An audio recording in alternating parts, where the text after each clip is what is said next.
Okay, in today's episode of Hot Rod High School, we're going to be taking a look at doing an alternator output test using this battery load tester. So coveralls on, safety glasses on, let's go to work.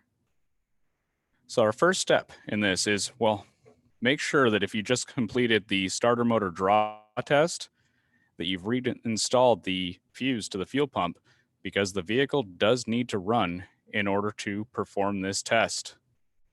Let's go ahead and get our equipment hooked up to the battery.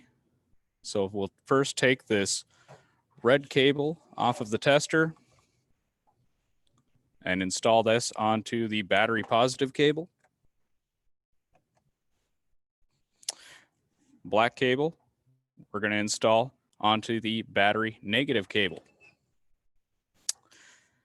Now, as far as installing this inductive clamp right here, I typically like to get it as close to the item that I'm testing as is possible, which would be our alternator down there. So we'll see if we can get it onto the alternator. One thing I will let you guys know, if you're in a pinch, if you can't get it to install near the piece of equipment that you're testing, you can simply put it around that main battery cable like so. This time though, I want you to be aware of how that cable is facing. So if you take a look, you'll see that the arrow is facing upward. It's around that battery cable, around the main battery cable, and it is pointing toward the battery. That's because in an alternator output test, the alternator is going to be generating that electricity and then putting it down the wires and out and into the battery. And so power is flowing out of the alternator into the battery. So that is the direction of the flow of the current that we need the arrow to point in.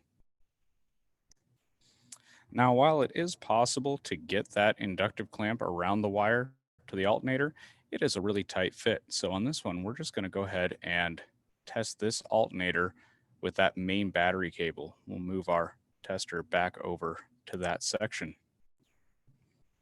So now we'll go ahead and put around that inductive clamp once again with the arrow pointing toward the flow of electrons. So pointing away from the starter motor, pointing toward the battery as electrons flow out of the starter motor and into our battery. So now our tester is all hooked up, and all we have to do now is install the exhaust hose onto the car, and then we can start the vehicle up and perform our test.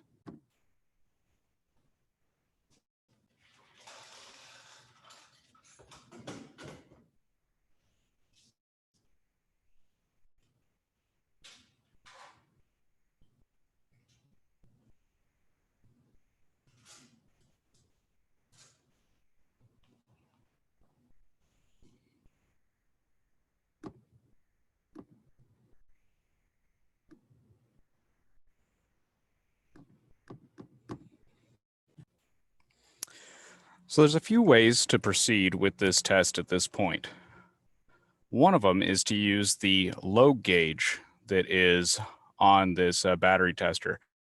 Now, we don't train our students to use the load gauge for one reason and one reason only, and that is a student several years back didn't understand using the load gauge and cranked it all the way up to max and completely destroyed one of our pieces of test equipment while also setting a fire.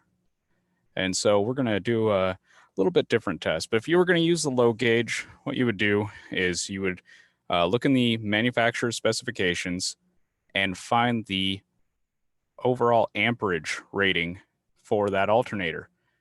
And then you would increase the load on the alternator until it gave you that amperage rating. And you would see if you could actually, if the alternator would perform at that peak rating. What we're going to do today is start the vehicle up, and with the engine running, we're going to see how high the voltage goes up to and how high the amperage goes up to. We're also going to turn on the headlights and the windshield wipers and all the other accessories here, use as much electricity as we can, and we'll get that voltage and amperage reading with the engine at 2,000 RPM and with those accessories turned on. So first, we'll start the engine up.